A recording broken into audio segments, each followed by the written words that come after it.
जो पुराना मॉडल है ये पूरा मेवात और पूरा हरियाणा के अंदर भी लागू हो जाए। चौधरी इलियास है वो मलाई खाते हैं और चौधरी रईसा है वो जनता में मलाई बांटते हैं। हमारे जो विधायक थे मोहम्मद इलियास जी 3 साल तो यहाँ से चले गए, भाई मैं फिरोजपुर झिरका से चुनाव लड़ूंगा जीतने के बाद। पहले वो जब उसमें गए थे ना, हम हिसार तक 1,000 मोटरसाइकिल लेके गए थे, 1 हिसार तक पट्टा बांध के। हमें कोई आपत्ति नहीं थी, सिर्फ हमें अपना काम चाहिए था। 2 दीवार होती है, दोनों दीवारों पे एक पे कांग्रेस का झंडा और एक पे जेजेपी का झंडा था यहाँ अपने इसमें पिनंगवा कोठी पर। तो पुनः हल्का से उनका नामो निशान बिल्कुल मिटा देंगे। NKRJ भारत न्यूज से मैं नरेंद्र कुमार और इस समय हम पुनाहना विधानसभा के अंदर बैठे हुए हैं। ये यूथ जो देख रहे हैं ये एक बदलाव चाहते हैं या फिर पुरानी जो सियासत चली आ रही है पुनाना की उसी से प्रेम करते हैं। ये सभी बातें हम इस यूथ से पूछेंगे। तो नाम क्या अपना? नाम वसीम अकरम नाम है मेरा। वसीम अकरम बड़ी बिलोंग करता हूँ। अपने किसको हिट विकेट करने के चक्कर में होगा? देखो पिछले जो 50 साल से जो हम सपोर्ट कर रहे थे वो मोहम्मद इलियास है काटपरी से, लेकिन उसके जो कारनामे थे जनता परेशान हुई है, उनको हम भी परेशान हुए हैं। उनको देखते हुए हमने अपने खुद का निर्दलीय लीडर चुना है। कोई टिकट नहीं है जिनके पास, वो है रईसा खान पूर्व विधायक पुनाहना से। हाँ, बेहतरीन लीडर है, युवाओं को बेहद सपोर्ट करते हैं। यूँ समझो उनका जैसे वो अपने बेटों को मानते हैं ऐसे ही आम जनता को पुनानी को मानते हैं। बिल्कुल। मैं पीछे नूह के अंदर गया तो एक यासीन खान का परिवार और मैं गया फिरोजपुर के अंदर तो भी वहां पर एक अपने नसीम अहमद है उनका एक परिवार रहा है। छिरकलोतों की एक अलग से वो रही है सियासत। पर पुनाहना के अंदर मैं बात करूं तो कहीं ना कहीं वही सियासी परिवार से लड़ाई है। ये सियासी परिवार की जड़ें मेवात के लिए अभी तक हक में रही है या विपक्ष में रही है? देखो मेवात के लिए विपक्ष में रही है। आम जनता बेहद परेशान है। मेवात में आप कहीं भी है, सोना से लेकर मेवात जहाँ से स्टार्ट होता है बॉर्डर से, होडल साइड से, इधर हतीन साइड से, इधर झिरका से साइड से, दोवा से जो बॉर्डर लगती है वहाँ पे देख लीजिए। आप किसी भी यूथ से पूछ लीजिए, उनकी एक ही नारा है मेवात विकास, मेवात यूनिवर्सिटी, मेवात रेलवे।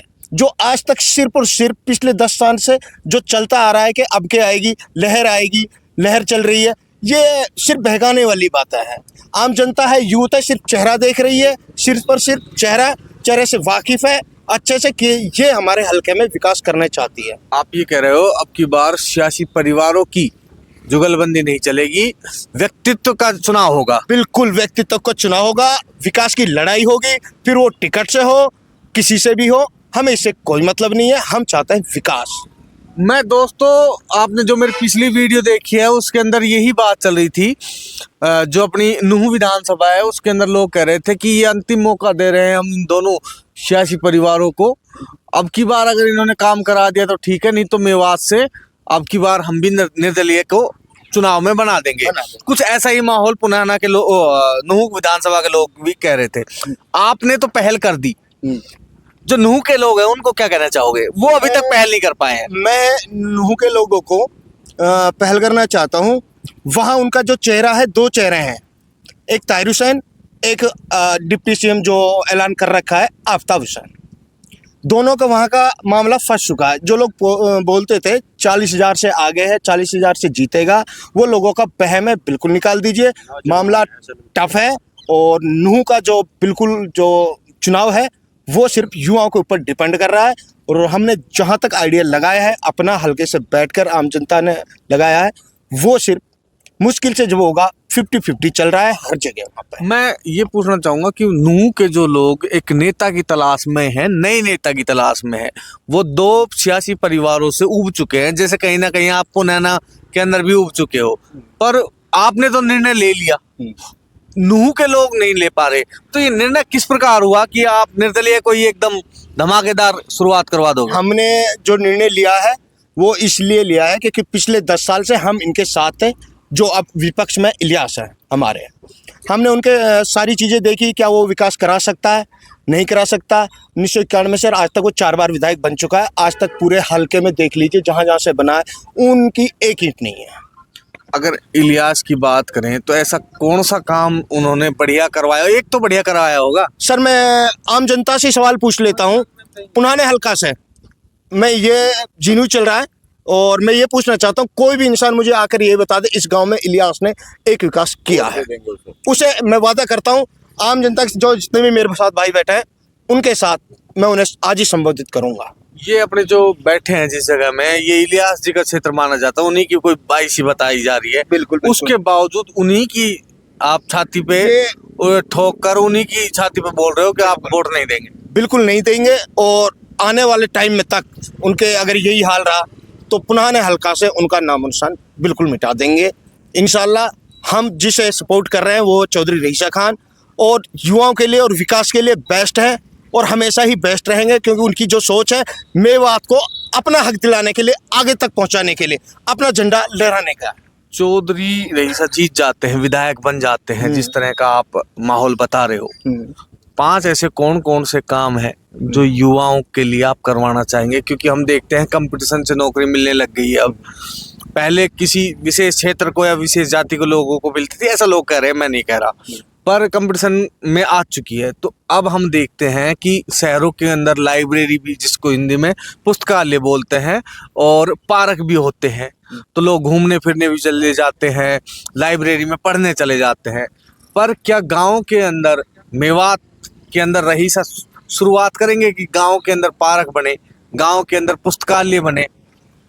पहली बात तो चौधरी रईसा खान से आम जनता मांगती है जो वो है railway, number 1 Mewat railway, number 2 Mewat विश्वविद्यालय यूनिवर्सिटी, तीसरा घर घर में बिजली पानी कोई समस्या नहीं होगी, चौथा गांव के जो पीएससी हैं सेंटर उनकी मरम्मत फुल फैसिलिटीज होगी, उनमें आम जनता को बाहर नहीं जाना होगा, 1 से 2 किलोमीटर के अंदर अंदर में वो सब चीज़ें आ जाएंगी।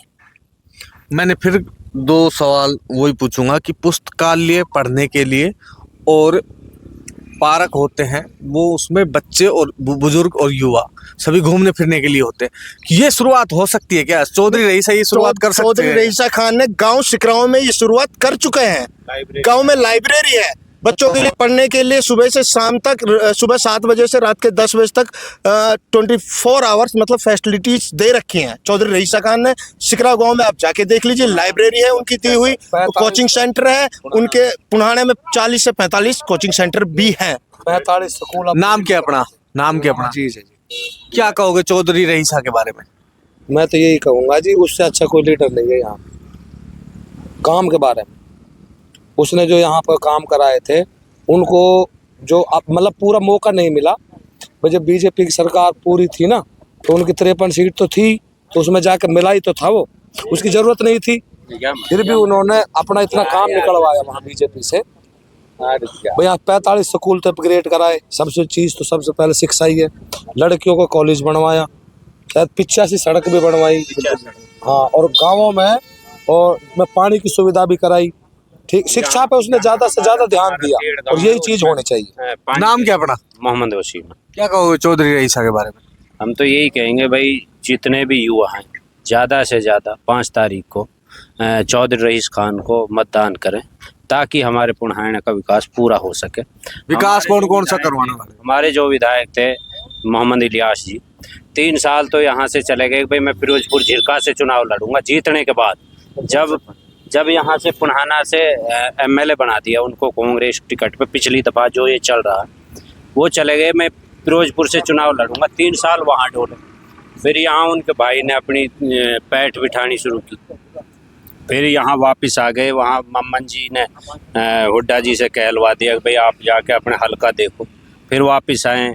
लोगों ने उनसे सवाल किए, भाई आप वहाँ चले गए, फिर वापस आए, विकास आप पास है ही नहीं, कहीं रागनी गाते हैं विधानसभा में, बजाय किसी युवा की आवाज़ उठाएं या अपने हल्के के किसी पानी बिजली सड़क के मुद्दे की आवाज़ उठाएं, उसके बिना पे क्या नाम है, कहीं भी कोई काम नहीं है। रागनी गाते हैं विधानसभा में, हम रागनी के लिए वोट नहीं करेंगे, हम अपने विकास के लिए पुढ़ाना विधानसभा में क्या नाम है मतदान करेंगे और चौधरी रईसा खान करेंगे, जो कि उन्होंने 2014 से 19 तक यहाँ कम से कम तकरीबन 85 लिंक रोड बनवाए, और लड़कियों का कॉलेज यहाँ हमारा एक गोहता गांव है, वहाँ बनवा रखा है, जो कि हमारी बहन बेटियाँ जो उसमें जाती हैं पढ़ने के लिए सुरक्षित तरीके से। दूसरा, हमारे यहाँ सब डिवीज़न बनवाए। हम फिरोजपुर झिरका जाते थे 2016 से पहले, 16 में बना है हमारा। 14 में चौधरी रईस खान विधायक बने थे, 14 के बाद में 16 में चौधरी रईस खान ने हमारा पुन्हाना को सब डिवीज़न का दर्जा दिवाया और यहाँ SDM बैठवाया उन्होंने। तो हमारे जितने भी काम हुए उन्होंने जितना चूँकि सरकार बीजेपी की अपनी पूरी उसे थी बहुमत से, हाँ, इन्होंने तो जाके बाहर से समर्थन करके अपने हल्के के काम के लिए अपना काम भी करवाया लोगों ने। इन्होंने टांग खिंचाई भी की पूरी, फिर भी उसने इतने काम कराए। इन्होंने 40 साल की राजनीति में आज तक नहीं करवाया।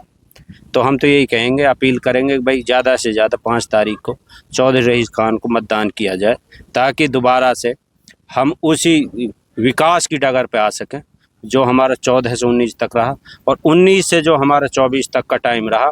3 साल तो काट दिए फिरोजपुर झिरका में, वहाँ मुर्गे खाए, नए नए देखे भाई मैं आ रहा हूँ यहाँ चुनाव लड़ने के लिए, और क्या नाम है, फिर वापस यहाँ आ गए। लड़का उसका JJP में जिला अध्यक्ष था, चौधरी जावेद अहमद एडवोकेट, मड़ाई के लिए गया था कि भाई JJP सरकार में अपना हिस्सेदारी में है, वहाँ से मड़ाई मिल जाएगी। फिर वहाँ से मड़ाई नहीं मिली, चुनाव नज़दीक आ गए, फिर वापस आ गए। एक घर के 2 दीवार होती हैं, दोनों दीवारों पे एक पे कांग्रेस का झंडा और एक पे JJP झंडा था यहाँ अपने इसमें पिनंगवा कोठी पर। और जब मलाई नहीं मिली फिर वापस आ गए। जिस आदमी पे विधानसभा की जिम्मेवारी, जिसके पास विधायकी का पद, और फिर वो दूसरी पार्टी में जाए, हम तो यही समझेंगे कि वो लोग बिल्कुल कहीं भी बिल्कुल नाकाम है, काम नहीं करवा सकते। सत्ता के लोभी है, बिल्कुल सत्ता के लोभी हैं, काम नहीं करा सकते। और क्या नाम है, हमें हमारे लोगों को यहाँ बरगलाने के लिए कि भाई हम नो करवाएंगे, ये करवाएंगे, बिल्कुल साधनात उनके सारे झूठे वादे, कुछ नहीं करना, युवाओं को बहकाना। हम तो यही कहेंगे, अपील करेंगे पब्लिक से जितना भी ज़्यादा से ज़्यादा हो सके विकास के लिए, चूँकि चौधरी रईस खान निर्दलीय उम्मीदवार हैं। अगर ये जीतते हैं तो ये सीधे किसी की भी सरकार बनेगी। नहीं, मैं यही पूछना चाहता हूँ, मुझे एक चीज बताइए कि पुनाना की जनता, मान लीजिए चलो कांग्रेस की सरकार बन जाती है, फिर तो चलेगी मोहम्मद चौधरी इलियास की, और अगर रईस खान यहाँ से जीत जाते हैं, चौधरी रईस जीत जाते हैं, तो फिर क्या दिक्कत आएगी? नहीं, चौधरी रईस खान जीतते हैं तो जिसकी सरकार बनेगी उन्हीं के साथ जाएंगे। अच्छा, एक बात और मैं पूछना चाहूंगा, अपने पुनाना के लोग चौधरी रईसा को जिता देते हैं मान लो, और वो जाकर भारतीय जनता पार्टी को ऐसा लगता है कि वो सरकार बना लेती है, तो क्या आप नाराज तो नहीं होंगे चौधरी रईसा? कोई नाराज नहीं है। पहले सुनो मेरी बात, पहले वो जब उसमें गए थे ना, हम हिसार तक 1,000 मोटरसाइकिल लेके गए थे, 1 हिसार तक पट्टा बांध के, हमें कोई आपत्ति नहीं थी, सिर्फ हमें अपना काम चाहिए था। आप यहाँ से चौधरी रईसा को जिताना चाहते हैं, वो आगे जाके चाहे वो बीजेपी में मिले, कांग्रेस में मिले, मेरा सवाल सुन लीजिए, चाहे वो बीजेपी में मिले, चाहे कांग्रेस में मिले, चाहे वो और किसी में मिले, इससे आपको कोई एलर्जी नहीं है? विकास हो बस हमारे यहाँ। हमारा मुद्दा विकास का है, हमारा मुद्दा पार्टी का नहीं है। चौधरी रईस खान पहले 2009 में भी निर्दलीय लड़े हैं, 14 में निर्दलीय लड़के वो जीते हैं, 19 में निर्दलीय लड़े हैं, वो मात्र 800 वोटों से हारे। वो कुदरती जन किस तरह से हार गए, नहीं जीतने थे। और अब फिलहाल चौथी बार निर्दलीय प्रत्याशी हैं और इंशाल्लाह जीतेंगे।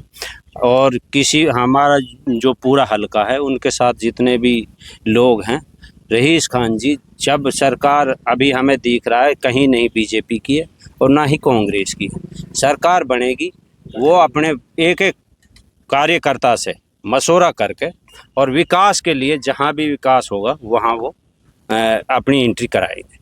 मतलब ये आपने बंदिश में अभी नहीं बांधा है उनको कि भाई इसी पार्टी में जाना है। चौधरी रईसा जी के बारे में बात चल रही है, 2014 से लेके 2019 तक का कार्यकाल कैसा रहा उनका?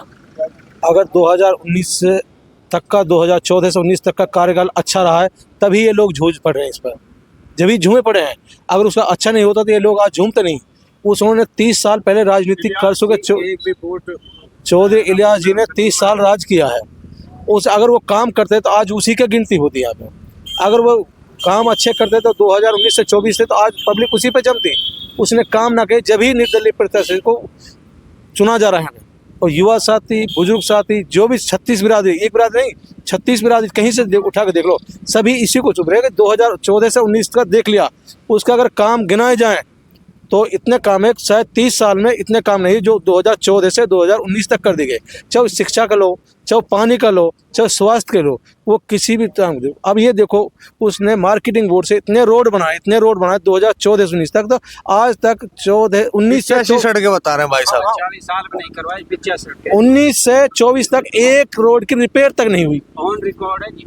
उसने एक रोड नया तो बनवाने कम नहीं है, लेकिन किसी रोड की रिपेयर भी नहीं कराई। भाई मार्केटिंग बोर्ड से इसके रिपेयर, इनका टेंडर कराया जाए, ये मार्केट बोर्ड से बनाया जाए। अब शिक्षा देख लो, बच्चों को पढ़ाई देख लो, इतने स्कूल अपग्रेड कराए, अब जिसकी कोई गिनती नहीं है। मैं एक बात और बोलना चाहूंगा, यहाँ अपने हरियाणा की बात करें, इनेलो पार्टी है, जेजेपी है, कांग्रेस है, बीजेपी है और बसपा भी है, और अब एक नई पार्टी आई है आजाद समाज पार्टी।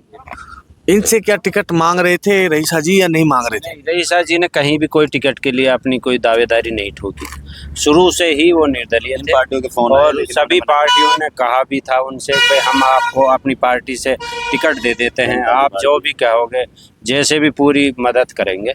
लेकिन रईसा खान जी, जनता का टिकट है उनके पास। मैंने आपको पहले भी बताया, चौथी बार चुनाव वो निर्दलीय लड़ रहे हैं।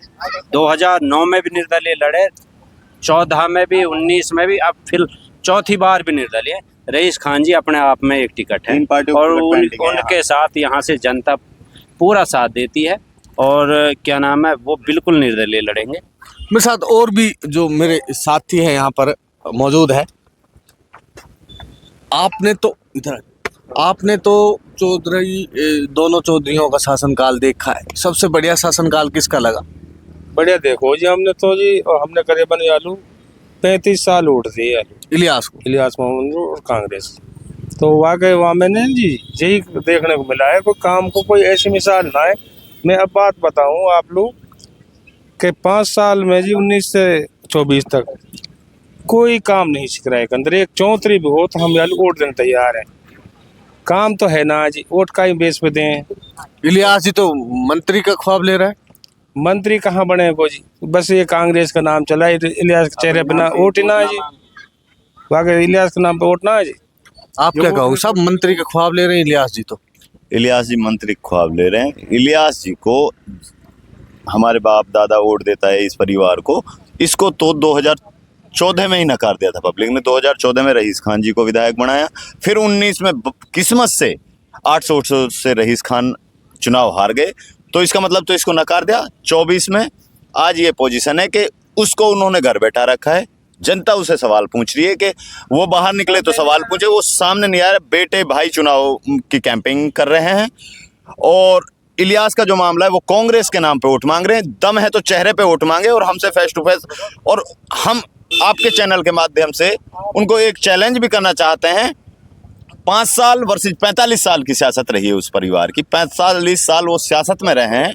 जो उन्होंने कुशासन किया है, वो कुशासन ही बोलूँगा मैं उसको। उस कुशासन की मैं बैठ के डिबेट करना चाहता हूं उनसे। अगर वो चाहें तो हमारे साथ 5 साल वर्सेस 45 साल खुली डिबेट का दो करना चाहते हैं, कोई भी हो।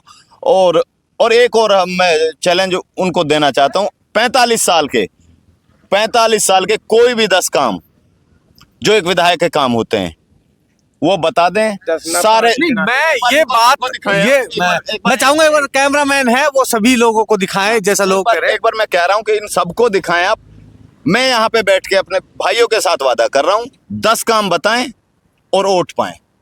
चौधरी इलियास को वोट करेंगे, कांग्रेस को वोट करेंगे, सपोर्ट भी करोगे? सपोर्ट भी करेंगे। 2 बार मंत्री रहे, 2 बार मंत्री रहे और उनके भाई कांग्रेस सरकार में निर्दलीय विधायक रहे। आप बैठे हैं, ये गाँव, सारे परिवार ने, जिस गांव में आप बैठे हैं, मेवात का टॉप नंबर 1 पे आता है। टॉप 10 गांव में से शिक्षा के आधार पे आप किसी भी एंगल से देख लीजिए, नंबर 1 पे आता है सिकरावा गांव। यहाँ जो मौजूदा बैठे हैं ये एक ही गांव के नहीं है, आप किसी से भी पूछ लिए, अलग अलग गांव के बैठे हैं। अब मैं एक नया सवाल लेता हूँ, विधायक से आगे चलते हैं। विधायक से अब आगे चलते हैं सरकारों के ऊपर। भारतीय जनता पार्टी की दृष्टिकोण से देखें तो भारतीय जनता पार्टी का शासनकाल कैसा लगा, और कांग्रेस से देखें तो कांग्रेस की तरफ से देखें तो भारतीय जनता पार्टी ने क्या क्या नुकसान किया, और मैं पब्लिक की दृष्टि से देखूं तो दोनों को एकदम तराजू में तोलते हुए भारतीय जनता पार्टी का शासनकाल कैसा लगा आपको? देखिए मैं बताता हूँ आपको इस आपने जो क्वेश्चन किया है कि पार्टी कौन सी अच्छी है, सीधा से नहीं मैं ये कह रहा हूँ 10 साल का हुड्डा का शासन और 10 साल का भारतीय जनता पार्टी का शासन, उनकी तुलना कर रहा हूँ देखो सबसे पहले मैं आपको बता अपने क्षेत्र के लिए। अपने क्षेत्र के लिए मैं बता देना चाहता हूँ, कांग्रेस ने 70 साल राज किया, ना कि 10 साल मत बोलिए, उसे 70 साल 50 साल आजादी के बाद रेगुलर यहाँ पे राज किया, क्षेत्रीय पार्टी भी रही। लेकिन जो ये हिस्सा है हमारा 3-4 विधानसभा सीट बन चुकी हैं जो इसमें ना कांग्रेस ने ध्यान दिया, पिछली बार बीजेपी थी, उनकी जो विचारधारा है वो अच्छी नहीं है, हिंदू मुस्लिम का टॉपिक लेके रखते हैं वो। आप कह रहे हो कार्य प्रणाली अच्छी है लेकिन विचारधारा सही नहीं है। मैं वही उसी बात पर रहा हूँ कि उनकी कार्यशैली जो अच्छी है, विचारधारा अच्छी नहीं है। और कांग्रेस की मैं भी विचारधारा ठीक हो लेकिन कार्यशैली अच्छी नहीं है। मैं एक दिन किशनगढ़ के अंदर डिबेट कर रहा था तो लोग कह रहे थे कि बीजेपी के अंदर तो सब कार्यकर्ता है और कांग्रेस के अंदर सब नेता है। ये बात है सही है गलत है? नहीं, मैंने आपको बता तो दिया ऐसा नहीं है। वही समीकरण आ गया कि हाँ, पर अब मान लीजिए अब रईसा जी जीत जाते हैं और किसी भी पार्टी की सरकार बनती है, निर्दलीयों की बनती है, जो भी बनती है, उसके अंदर वो भागीदार हो जाते हैं। बड़े बड़े जो प्रोजेक्ट होते हैं वो कौन कौन से लाने के चाहिए, क्योंकि मैं भाई साहब कह रहे थे कि हमारा गांव तो चलो आगे है सबसे, शिक्षा के क्षेत्र में लो, रोजगार के क्षेत्र में लो, सड़क परिवहन के मामले में लो, बड़े काम कौन कौन से करवाओगे? देखो सर, नहीं मैं बता देता हूँ आपको बड़े काम की। जो चौधरी रईस खान के उन्होंने मैनिफेस्टो, अभी तक मैं बात में किसी का सिंगल आदमी ने मैनिफेस्टो नहीं दिया, सिर्फ और हरियाणा में नहीं दिया, निर्दलीय प्रत्याशी एक रईस खान है जिन्होंने मैनिफेस्टो दिया है, अपना मैनिफेस्टो दिया। उन्होंने मुख्य चीजें उसमें रखी है।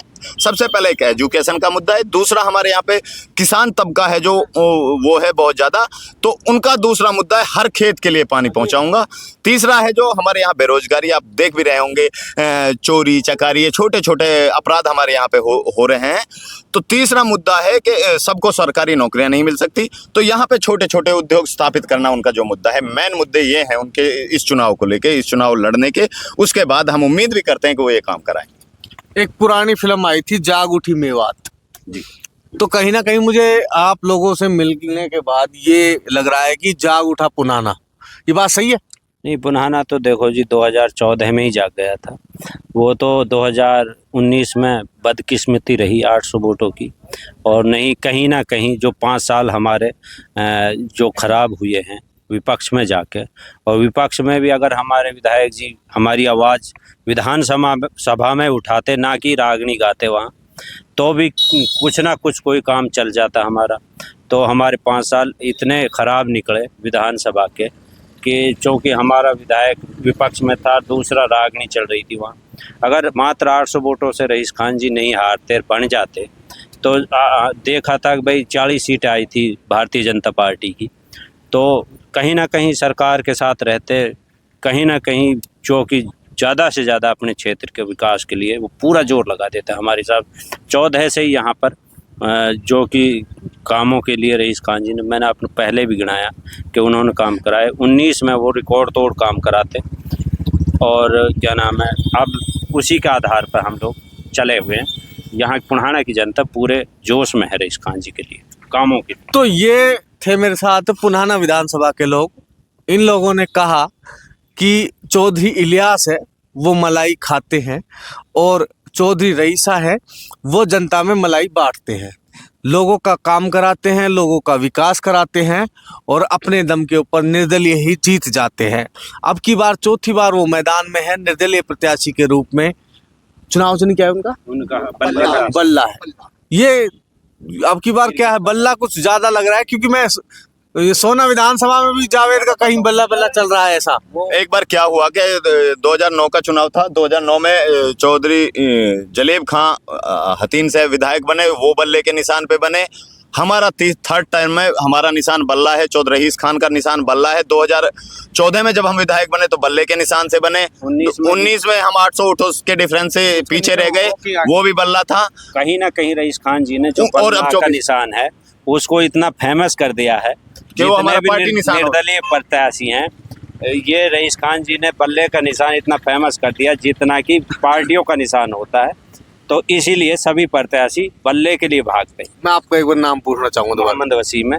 मोहम्मद वसीम जी, यासीन खां अपने जो नूह के हैं, उन्होंने एक बार मेवात को इकट्ठा कर दिया था। गांधी जी के बड़े प्रशंसक थे, गांधी जी के नियमों पर चलते थे और पूरी मेवात को पाकिस्तान में जाने से रोक दिया था चौधरी यासीन जी ने। उनकी चौथी पीढ़ी अब चुनाव लड़ रही है।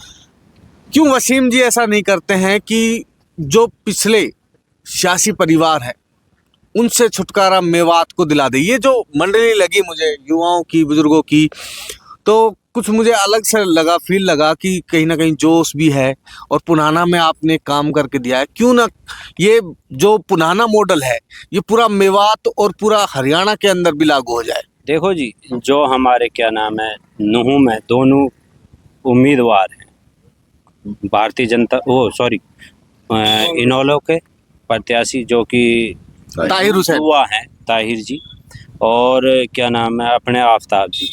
अब सियासी परिवार है, दोनों बड़े हैं, दोनों, उनके खिलाफ किसी की हिम्मत नहीं होती। नहीं, मैं भी यही तो मैं कह रहा हूँ कि वसीम जी क्यों शुरुआत नहीं कर सकते इसको? जिस तरह पुन्हाना और फिरोजपुर झिरका में हबीब जी आए हैं इनेलो से।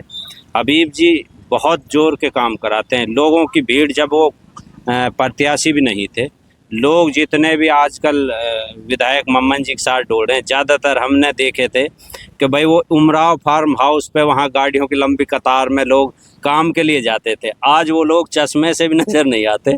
तो लोग ये नहीं सोचते, नहीं वो आदमी काम कराने लायक है। हमारे जो विधायक जी हैं थोड़े गर्म स्वभाव के हैं, कहीं ना कहीं हमारे हिसाब से तो गर्मी से नुकसान होता है। तो इतनी गर्मी आदमी को नहीं होनी चाहिए, ठंडाई से काम ले ताकि किसी का नुकसान ना हो। तो मेरे सवाल से आप भटक गए हो। मैं जो कहना चाहता हूँ भाई साहब समझ रहे हैं, एक मिनट को भाई साहब, आप पहल क्यों नहीं करते? क्योंकि ये अपने जो पुराना विधानसभा है इसके अंदर आजादी हो चुकी है, लेकिन सियासी परिवारों से कब आजादी मिलेगी सर? अभी पूरे मेवात को पुन्हाना ने 2014 में शुरुआत कर दी थी। रही नूह की बात, फिरोजपुर झिरका में हबीब ऑप्शन मिल गया है लोगों को, वो भी उसके साथ चल पड़े हैं। रही अब नूह की बात, नूह में दो बहुत बड़े घराने आपस में आमने सामने हैं। उसके बाद हुआ क्या कि लोगों ने कोशिश की, पुराने मॉडल के ऊपर काम करने की कोशिश की। आम जनता ने, हमने भी वहां पे सपोर्ट किया उनका। हुआ क्या कि मोहम्मद इलियास जी जो हमारे विधायक जी हैं यहाँ से, इनके भाई हैं नायब, वो भी एक बार विधायक नूह से रह चुके हैं, निर्दलीय विधायक वो भी एक बार बने हैं। उन्होंने वहां पे जाके 34 सरपंच, 4 कैंडिडेट थे, इन्होंने तीसरा मोर्चा तैयार किया। कस्में उठाई गई, धर्मे खाए गए, मस्जिदों में घुसा गया, मंदिरों की कस्में खाई गई। तो ये इकट्ठे हो गए, इन्होंने एक यूनिटी तैयार की कि हम तीसरा मोर्चा करेंगे इन दो सियासी खानदानों के सामने। आया क्या वक्त आया, चुनाव धीरे धीरे आगे बढ़ा। उसी वक्त मोहम्मद इलियास जी के कहने से आफ्ताब जी से ये सेटिंग कर गया, दबाव में आके इसको टिकट दिलाने के चक्कर में, यहाँ अपने भाई को टिकट दिलाने के चक्कर में उस समझौते को, वहां से जो लोग खड़े हुए थे, खड़े हुए थे, उस तीसरा मोर्चा उठा था जो, उसे तिड़ी बिड़ी करके वहां से छोड़ के पुन्हाना आ गया। मैं ये कह रहा हूँ कि चलो अब तो जो हो गया बीत गया वो सही है, होना चाहिए। मैं तीसरा मोर्चा सियासी परिवारों के खिलाफ होना चाहिए या उनके समर्थन में होना चाहिए? उनके खिलाफ था सर, वो खिलाफ ही होना चाहिए। लोग हो चुके हैं जी, वहाँ लोग चाहते थे वहाँ तीसरा मोर्चा हो, किसी नए कैंडिडेट को हम बनाएं। अब चूंकि वहाँ से कैंडिडेट ही अपना सौदा करके भाग गए तो कौन बनाए? मैं यही तो कह रहा हूँ, वसीम जी क्यों नहीं हो सकते थे वहाँ से कैंडिडेट? वसीम जी हो सकते थे, लेकिन क्या नाम है, जो हमारे युवा हैं वहाँ, हमारे क्या वो अपने अडबर से नासिर नहीं सनाउल्ला जी हैं, पार्टी में है, कांग्रेस में। पार्टी को भी सोचना चाहिए था, उनको एक बार टाइम देते ताकि कोई नया चेहरा, नया लड़का सामने आता। तो पार्टी ने ना चाह के उनको साइड कर दिया। वो एक बंदा ऐसा था वहाँ जो लड़ सकता था। आपको लगता है चाहे बीजेपी हो, चाहे कांग्रेस हो या और राजनीतिक पार्टियां हो, वो भी कहीं ना कहीं इस बंधन में बंधी हुई है? नहीं, पार्टियां तो देखो जी